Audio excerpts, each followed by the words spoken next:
Hey, everybody. Thank you for tuning in to the Preacher Dad podcast. We're so glad to have you here. Today, we're going to do part two of our discussion with Mark Blowers about masculinity, biblical manhood. How does it affect the church? How does it affect the family? And I'm excited to share this with you, and I hope that it'll be an encouragement to you and give you some guidance and understanding. Maybe you completely disagree with us. That's okay. You can send in your disagreements to jared@preacherdad.com. But we sure are excited to share this with you. But before we do, I just want to quickly remind you that this podcast is brought to you by Cornerstone Fellowship. Cornerstone Fellowship is that tiny church with a big heart out in the middle of nowhere in Georgia, but we sure would love to fellowship with you. If you have a chance to come just a little north of Toomsboro, Georgia, we would love to love on you. And if not, you can check us out online at cornerstonefellowship-ga.org. That's cornerstonefellowship-ga.org. And find some encouragement, some sermons, whatever you may need there, and reach out to us. We would love to pray for you. And that is what we are seeking to do there at Cornerstone Fellowship. So God bless you. Without any further ado, here's Fatherhood Friday.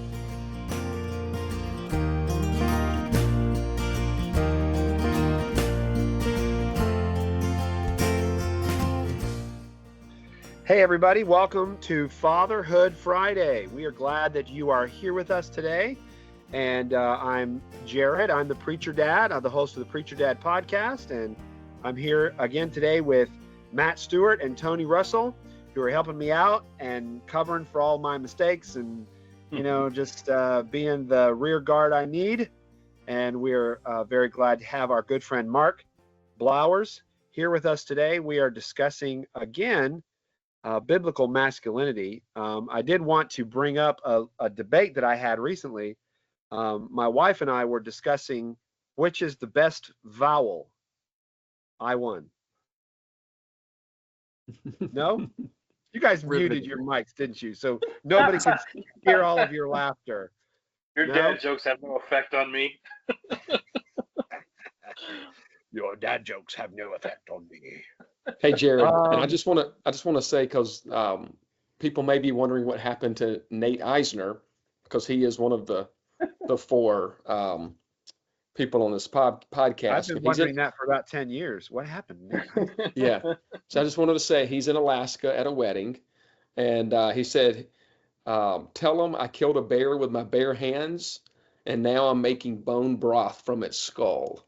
So just wanted to mention that's what Nate's doing in Alaska right now. That's probably true. I'm not going to say it's all false, but What did you say? I said it's probably 30% true. It can't all be false. Some of that has to be right. He probably saw a bear from the airplane. Yeah. Well, that's good stuff. We do miss Nate, and I'm sure he's kicking himself for not being able to be here. But I mean, hey, you got to do what you got to do. That is actually the manhood thing that you should be doing. You got to accept responsibility. And if you missed part one, you need to go back and check it out so that you can be up to date on what we're discussing. But we were discussing some of the biblical definitions of masculinity. I'd like to mention those briefly before I throw it over to Matt. But biblical masculinity, according to Robert Lewis and some of his books, Raising Modern Day Knight and other things, biblical masculinity rejects passivity, accepts responsibility, leads courageously, and expects a greater reward, is eternally minded, is what that last one really is. And I really feel like that's a solid biblical definition. But Matt, what are some of the, we've been talking about manhood in the church, masculinity that is important. What are some of the counter arguments or the way that some folks on the other side might try to argue with some of the things that Mark was sharing with us last time?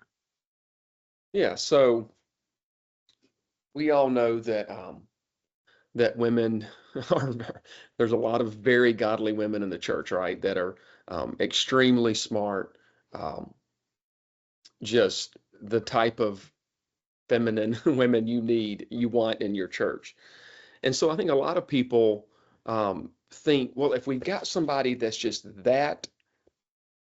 gifted, that the Holy Spirit has worked in so much, why can't she have a seat at the table and help lead this church? We know she can't preach, but she should be able to be in the decision making, right? And where does it say in Scripture she shouldn't be seated at the table with other men, elders, or deacons, or whatever? Why can't?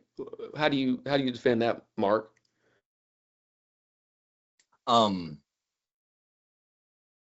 That the elders of a church have authority over the congregants of the church.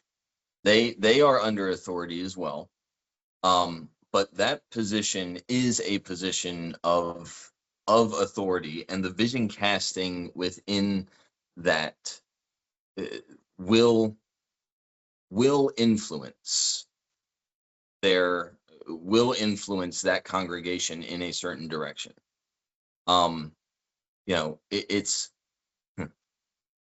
It's a kind of thing where it's like Uzzah and the Ark, right? Where it's just like you sit there and you can look at that story where he reaches up and he puts his hand on the ark to steady it, and and God strikes him dead. And you can sit there and you can say all the intentions are good, everything is good, but they forgot what God had said. And it's like, just, you don't have to be a brilliant theologian, you just have to be obedient, and God can use that greatly. And I think that God could, that the way brilliant, godly women in our churches can help in executing that vision casting is by asking the elders, how can I help? Right? Like it's not a be quiet and be pregnant and be in the kitchen. A woman's priority certainly should be her home, but her place is not the home. I think that's a big distinction, and that she should be helping in the community and in the church, because she will execute and help execute what the elders decide in a way that is beautiful, because women beautify things, and that is, and they are a help, right? It's like they are the helpers, and that is it, that's just simply put, like, they can help, but once the elder board comes out of the room, that's kind of after making decisions, that's kind of my thinking of it. So you're saying that they should have influence, just not a vote. I mean, I don't mean in the civic sense. I'm not saying we should take away women's right to vote. No. Wait, can we talk about that for the next 45 minutes? No. That's not what I meant. Leave that can of worms closed, I guess, for this. Right. For now, we're talking about whether or not a woman has the right to vote on the direction of the church. And your contention is that really no, the elders should be leading and making the decisions for the congregation. And the congregation can give counsel, and even women in the congregation can give advice and ideas and counsel, but they should not be the decision makers. I'm not sure exactly where I stand on church voting. I generally am okay with it on the big things, but I do believe in elder-led congregations. Is that what you're saying, Mark? Yeah, and I mean, it's just like, an elder board that doesn't take into consideration the congregation that they're leading is just pretty foolish, right? Yeah. But a vote is an element of power in that decision making that is, that and you want them to be able to have say so and to be able to give their voice. But at the end of the day, it's the elder board who's going to be held responsible for the direction of Christ's church. And the condition of those souls, right? So it's if you just want to go to the family, like if a wife and a husband are disagree over something, it's probably not very appropriate for every response to be, I'm the head of the home, I say it, now be quiet and just follow. But it might be appropriate to talk about it and then be like, no, we're still going to go with my decision, right? Because that's just, at the end of the day, there has to be that decision. And at the end of the day, there are heads of organizations that will be held responsible. And so, Yeah.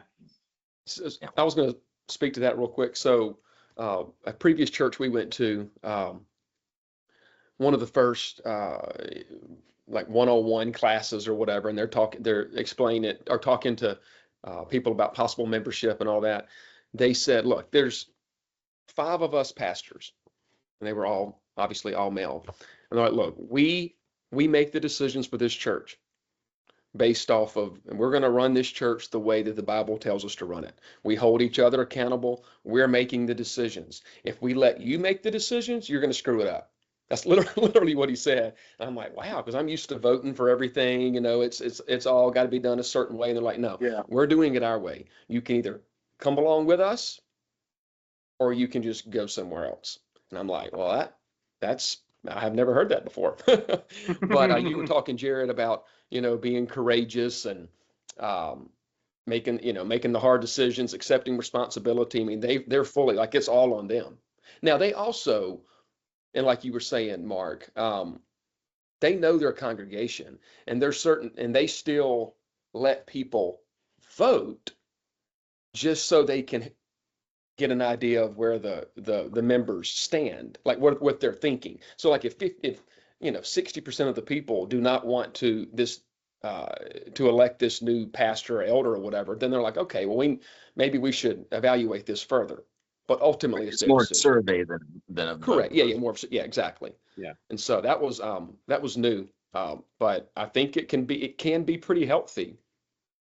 It can be a good way to do it as long as you got some solid. It's better. Oh, go ahead, Tony. Sorry. No, the general question of why shouldn't she be at the table is the backwards question. It's the question assumes that she should be there, and you must justify why she should not be there.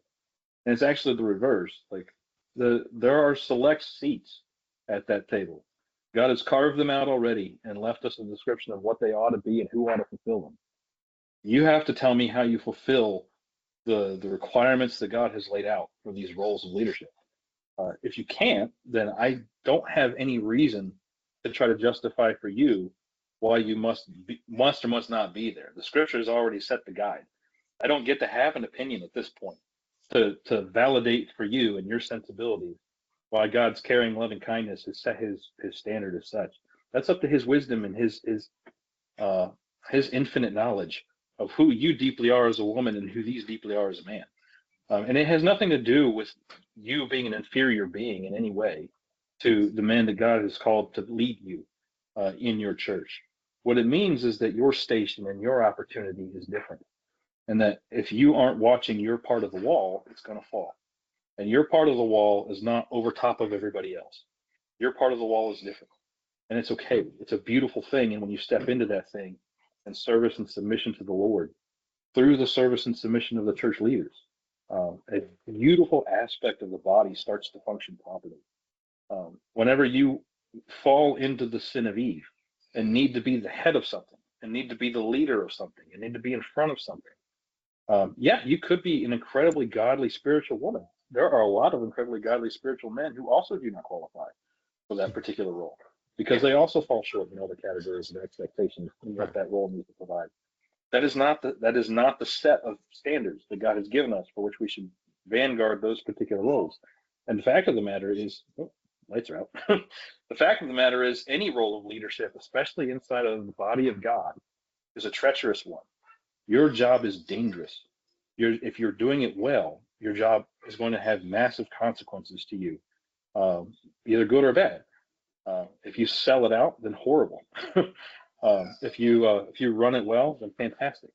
But you're putting yourself in a very spiritually precarious limelight to specific types of attack and specific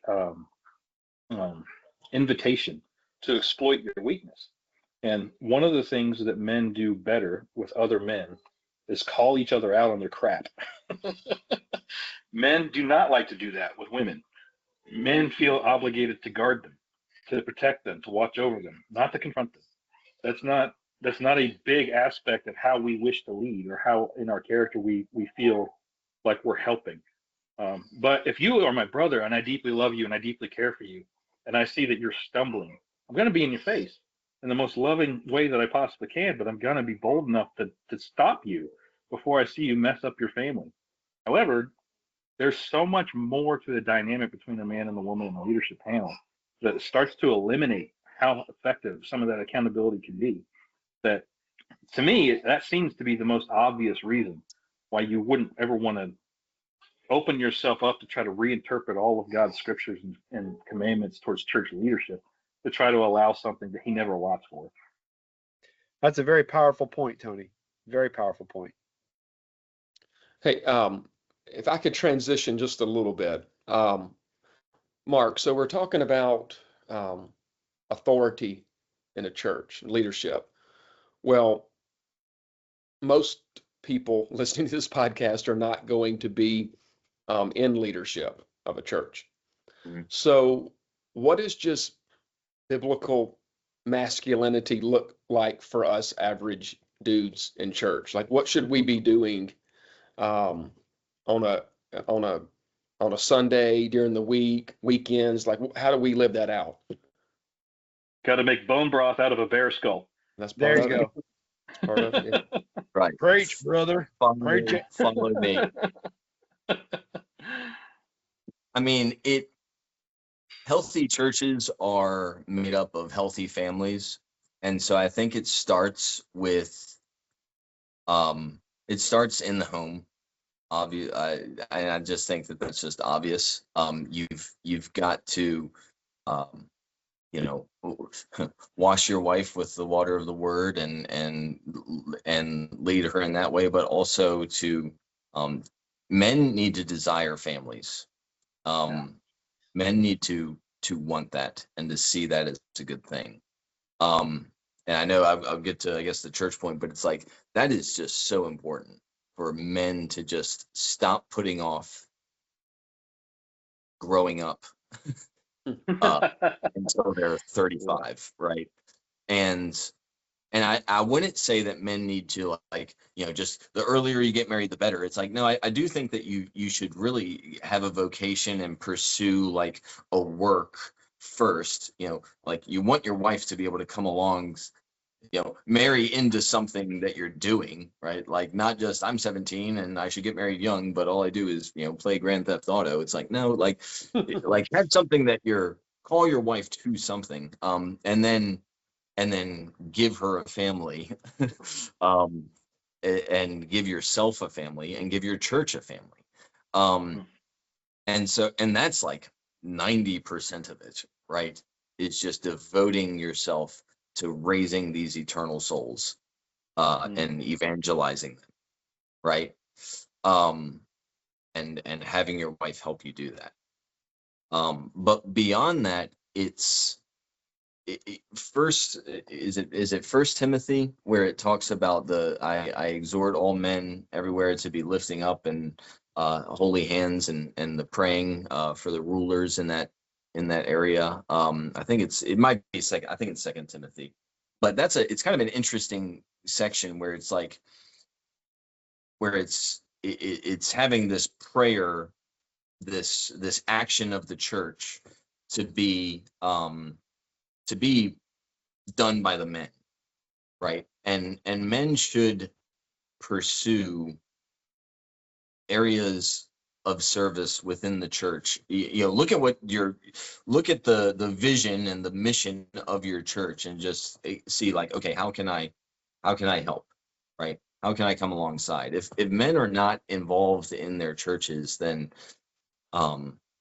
you know, and have this kind of lone wolf Christian mentality, like, you're just hurting the body of the Christ that you claim to be out there all by yourself with. And you know, look at where you look for areas, and if you can't see them, then go and ask them, for them. But the church should really be devoted to just a handful of things, and the men need to make sure that their families are one, going to church with them. What would you But say to someone who challenges you with their gift of singleness? Hey folks, I want to tell you about 7 Weeks Coffee. They are a company that believes every life is worth fighting for. When you purchase 7 Weeks Coffee, you're directly helping to fund their network of over 750 pro-life organizations across the country. That's because with every purchase of their delicious coffee, 7 Weeks is donating 10% of that sale to pro-life pregnancy centers that reach women and men in crisis every day. In the last 2 years, 7 Weeks Coffee has donated $250,000 to help save the lives of children and also rescue their parents from years of regret and suffering. But you don't have to endure poor quality coffee to make a difference. Their coffee is harvested in the most organic way possible, and you can taste the difference in every sip. It really is quite good, folks. I really am loving this coffee. These coffee beans are mold and toxin free, and they use organic farming practices, and the coffee is ultra low in acid. When a baby reaches 7 weeks from conception, it is the size of a coffee bean, and that is also the point at which a heartbeat is first detectable. 7 Weeks Coffee is committed to the pro-life cause, and you can get an outstanding product while contributing to the important work of pregnancy centers across the United States. Now, in order to get 10% off, you can go to preacherdad.com and use my special link, or you can go to 7weekscoffee.com and use the promo code PREACHERDAD for 10% off. And then you can join me in saving lives one cup of coffee at a time. Go to 7weekscoffee.com today and use the promo code PREACHERDAD. Or have you ever heard of that particular line of thinking before? I have. Trying to identify with how holy Paul is. right, yeah. I would say that is. I would say one, it's probably more of a curse than it is a gift. And and I don't want to say this flippant, because I know there are people who really Yeah, struggle with of course. with singleness as a suffering thing. And so Yeah, don't try to trick yourself into thinking that it needs to be a gift. Like, it's okay to view yeah, that as a bad thing, is one way that I'd like to put it. yeah, Think of it as like, as a trial. yeah. And pursue to get out of that, I think, is a good thing. As opposed to this kind of like therapeutic, like, just think that it's good, and think of all these great things you can do for the kingdom. The kingdom grows through families, right? Yeah. Like, through like, I wake up every day with 3 people that I need to lead to the Lord, right? Like, Mhm. this is and this is what you do. You be fruitful and multiply is a mission that you should continue to carry out.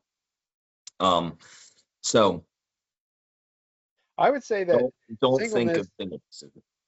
Excuse me, Mark. I thought you were done. Yeah, Um, I I would say that singleness is something that God does call some people to.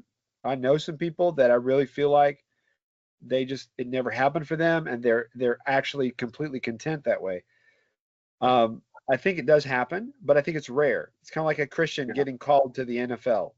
Okay, maybe you are. You make the NFL, God bless you. But that's not very common, and I don't think that being called to singleness is very common. And that's I think the way I look at it. I think sometimes men find it easier to say stuff like that I'm called to this life of singleness, than to address personal failure. I think that it's significantly easier to say that God just hasn't brought me my bride, than to recognize the fact that you don't brush your teeth very often, you're significantly overweight, you're lazy, you don't participate in hardly anything that builds your community or your church. Those are the types of things. Like, I think that, um, especially with men, uh, who experience rejection a couple times at the right time in their life, can turn that into a crutch of, well, I'm just not built for this, or I'm not built for that. And that can transform it in a huge amount of aspects of how you as a man ought to be participating in the church. Turns into self-doubt and turns into excuse for incapacity or lack of participation, makes you apathetic towards what you are as a man. And that ends up becoming soul crushing. No gift of God is going to crush your soul. Your gifts from God bring you closer to his purpose in your life. And with that, the satisfaction and fulfillment that you're doing his will and the pleasure of a father proud of a son doing his will. If you are under a gift that makes you feel like you're not living up or capable of doing the thing you're built to do, it's not a gift. It's something you need to work through. And like what you're saying, Mark, it can absolutely be a season of trial. And I know people that are in that gift of singleness aspect, but they're not single because they've given up, and they're not single because there's their effort on being the builder and being the participant inside of the body and the work of God has just never been there. They're single because that is a drive so far down on their personal aspirational list that it just doesn't really make it to the surface all that often. And they're unique people, but there are very specific people, very godly people they're in that camp. Tony, just something rare. I'm sorry. No, go ahead. I'm not trying to interrupt. Not trying to. You are touching on something that's very significant, and you've done it a couple times today, just so you know. But this one is what you're describing is passivity. Passivity in a man, the tendency to be lazy, to just sit back and be passive, to let things happen rather than making them happen. I'm just going to sit back and watch what happens in the world rather than making it happen. That's what happened in the Garden of Eden. Adam was standing there as Satan was tempting Eve, and he just kind of stood back and was like, what's going to happen when she takes this bite? Because it says she gave to her husband with her. He was there. He just got passive.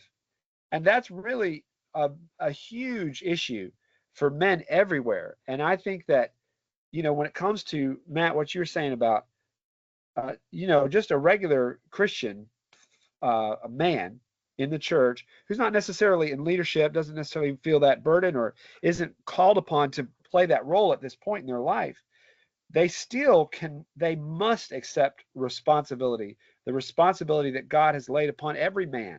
That's part of what manhood is walking in responsibility and accepting it. And you have to reject that passivity that's so easy to fall into, especially in a marriage. My wife is really good at lots of stuff. She's really good at stuff. And it's easy for me to go, hey, great job, babe. Take care of that for me. All right. I'm going to sit over here and just watch you work. I'm not going to do anything. I got to be the guy that's making it happen. I've got to be the guy that's driving the vision. If my wife begins to drive the vision, I will lose my entire family. I believe that from the bottom of my soul. If I begin to be passive in my home and let my wife make all the decisions and drive the vision and say, I think that it'd be great to have this. And I'm like, okay, fine, honey, do what you want to do. My kids will not catch that vision. They will lose it. And especially when it comes to faith, if a father is not leading his family in faith, his children will abandon the faith. And I believe that is an epidemic problem in our nation. Husbands just let their wives be the spiritual leader in the home because they don't feel competent, or they feel unworthy or whatever, and they're just passively letting their wives lead the family to church. And God works through all kinds of things, and I'm not saying that those children are doomed, but God could send them an atheist friend and a death metal song that's going to lead them to Jesus. You never know. You don't even need to pray for that, but you can, it may happen. But my point is that you are significantly handicapping your whole family if you allow passivity to eke its way into the way that you're interacting with your wife and with your entire family, which of course then, like you're saying, Mark, that trickles over into the way that we interact with our church, with our pastor, with the other men in our church. If we're just willing to sit back and go to men's prayer breakfast once a month and let the ladies run everything else, that's why men don't want to come to church, is because they don't find anything that compels their heart and their vision for their family or their community. And they're just like, well, that's just a ladies club. I'm not really interested in that. Yeah. And you know, like, so just two things. Like, one thing that really helped me just overcome that kind of passivity and just being like, yeah, sure, honey, whatever. You know, I mean, happy wife, happy life is like Satan's motto. Like, he loves it. And because this will keep men in that mentality, right? And one of the things is, like, Michelle will ask me, like, you know, well, what do you think if she's painting something? It's like, do you think green or this green or that green? And, like, when I was really trying to be intentional about making decisions and actually, like, doing things, it's like, even if you don't care, make a decision, right? Like, if you truly don't care about it, like, still just be like, that green, that's what you're going to do. And it's like, oh, great. Yeah. Like that, Michelle would much rather have that than maybe be like, well, whatever you would. I like that you like it, you know? And it's like, I just like whatever you like. It's like, no, I want you to make a decision and choose it. Because actually women do want to be led, I think, in their nature, even if they must buck against it a little bit. If it can be done well, they want that. And But see, here's the thing. Here's the thing, Mark. She has to be willing to live with the color, even if it ends up looking bad. exactly. That is part of. You can't say, you just picked this horrible color. I can't believe you do that. Right. I mean, that's part of the beauty of headship, how God made the world, right? You live with the consequences of your head.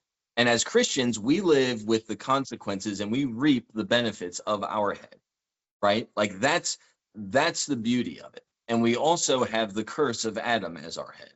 And it's like, we know both sides. And a wife does need to do that, right? She has to be able to say, I will suffer the consequences of wherever you go, but you make this decision. And I think another thing that this was just kind of an off point, but it's like I think men were made for, like, mission and making those decisions and going after something. And, you know, I know what you said, Tony, about video games. I'll say it regardless. Because I love video games as well, but, like, video games are literally like it's like pornography for that mission drive in a man. If you are doing it all the time, and that is what takes up your time. You know, you have this mission and you're going out and you're accomplishing and you're leveling up and you're doing all this and you're getting that endorphin, you know, feed, and then, but there is no accomplishment, right? And it's the same thing of pornography, right? Yeah. It's the same trajectory where you're getting the sensation without the end. And it's like, that is why there's this correlation of men that just are, you know, sucked into video games and not pursuing any kind of mission, right?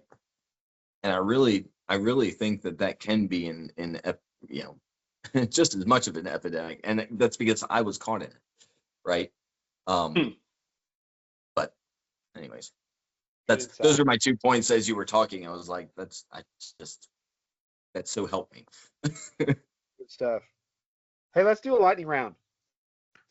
Lightning Sweet. round today is, what is something that a lot of people probably don't know, but that they need to know?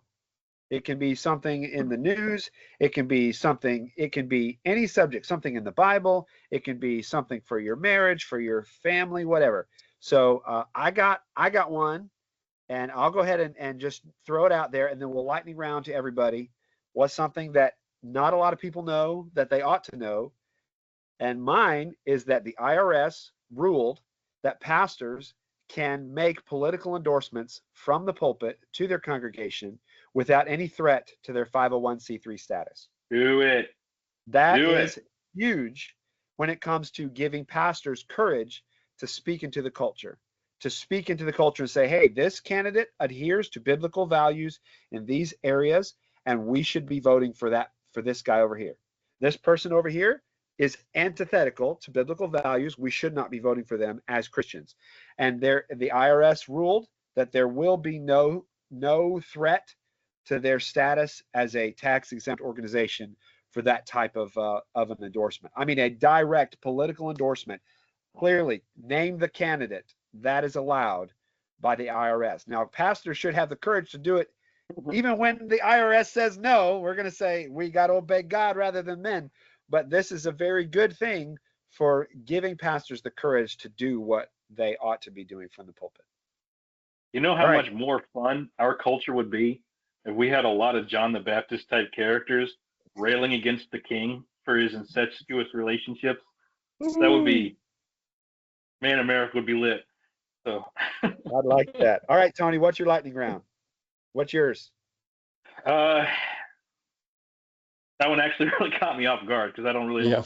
I know of no things that people should absolutely have to know that they don't already know. I am quite a redundant pail.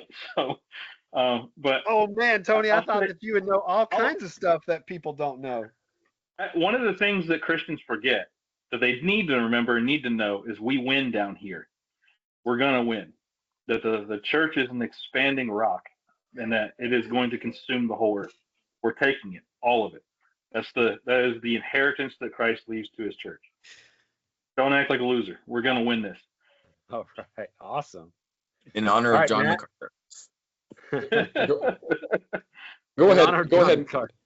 Hey, I want to toss mine over to Mark and let him speak kind of to that point real quick about why we should have so many children, Mark. I mean, why don't we just sit back and just wait for the Lord to come? Why do we need to just keep working hard and having all these chillins? Because we should be fruitful and multiply and expand to the whole earth. That is, I believe that is what we should do. That mandate maintains, and and that's where I'll leave it at that. Well, when it comes to that, guys, I'm just going to say I am winning. I am beating all of you in the You are. multiplication competition here. Yeah. Have y'all ever done the math to see, like, if you have 5 kids and they each have 4 or 5, how many descendants you'll have in like seven generations? Have you ever done that math? I mean, it's We used to Like do it in my 40 million? family. thousands. Incredible. Yeah. Yeah, it's really neat to think about. I saw it kind of worked out at the Ark Encounter. They talked Okay. about that because that's a practical question, right? How do 8 people within a few thousand years repopulate the earth? So they have to do some of that math at the Ark Encounter. And I, like everything, I just took a picture of it and then walked away. It's all these words that are just like weird out. The Ark As it turns Encounter is out- awesome. It's awesome, and we will accept a paid endorsement from Answers in Genesis. Yeah. But we would also I would endorse them for free. I'm just saying. They're a great ministry. But if you want to give us tickets so my family can go again, I'll absolutely be okay with it. That's right. It's Absolutely. a really cool place. Everybody should go. Call me up, Very Ken. cool place. Call me That's right. Ken. 50 tickets for these 4 men and their children. That's true. You're not telling a lie. That's like legit. Oh man. Boy, this has been good stuff, guys. What's Matt's pearl of wisdom? I know that he wanted to chuck it over to Mark, but Oh no, I really don't have anything except for college football season starts soon, and Alabama's going to win a lot of games. Just got to throw that in there. I really We will pray for you, How about brother. this one? How about this one that more people should know? And that is that Reese's peanut butter cups should not be considered a dessert or a candy, but they are terrible. You are so incorrect. Mark doesn't eat And any just like chocolate. that, you have to erase 2 podcasts worth of. Man, now we got to just delete everything and It's good. all this work. More people of our need to know. listeners are gonna be Shout very it upset from the about that. rooftops. Hang on, Tony and Mark, you were talking over each other. Say again, Mark. I said, shout it from the rooftops, and that's going to be my epitaph. Is just realize, Mark, Reese's peanut butter cups are garbage. which is why he died. And he was killed by his friends after he said this. After he confessed So- his hatred of Reese cups, he died. So one of the best candy and desserts I've ever had was when we went to Hershey, Pennsylvania, and we got have you ever been and get like is it a 5-pound Reese? I've seen 8. that. I don't know how many. I mean, make your own. Huge Reese. That was great. We enjoyed it for weeks. We eat it for breakfast, for a snack, dessert, you I'm not name it. sure Like I'm a down for that. nightmare. Oh, it I was don't so good. He think put you all go as kind of far as stuff in it. breakfast Reese's. My aunt and uncle used to work for the Milton Hershey School for children as house parents, and they basically got all the Hershey candy that they could ever eat. They just ordered it for free all the time. Everything that Hershey made. I was so jealous as a kid. I was like, this has got to be heaven right here. But all right. Well, anyway, I think we're pretty much out of time. We're well out of time, but when you get to talking, you can't really stop. It's too much fun. But if any of you feminists out there want to send us hate mail, please feel free. We will be glad to laugh at what you say. No, I'm just kidding. I'm just kidding. Oh, We you're really, honestly, if you do have a good argument against some of the things that we've been saying tonight, against or in support of, please put it in the comments. Please, you can send an email to jared@preacherdad.com. That's jared@preacherdad.com, Jared with an O. And we can respond to your email. We can maybe we'll read it on the air if it's clean. And feel free to put a comment down there wherever you might see or listen to this podcast. We would appreciate it if you would subscribe, if you would share this episode with your friends, with your pastor, with anybody you think would find value in it. We would be grateful for that. But mostly, we hope that you were blessed today and that you have a wonderful Friday. All of you fathers out there, and any of you that are not fathers, maybe you want to be, maybe you could never be, maybe you're a mom. But if you were blessed by today's episode, we would sure love to hear about it. All right, guys. Thank you all for being here tonight, and we will catch you all next time on Fatherhood Friday. God bless you. I know. Yep.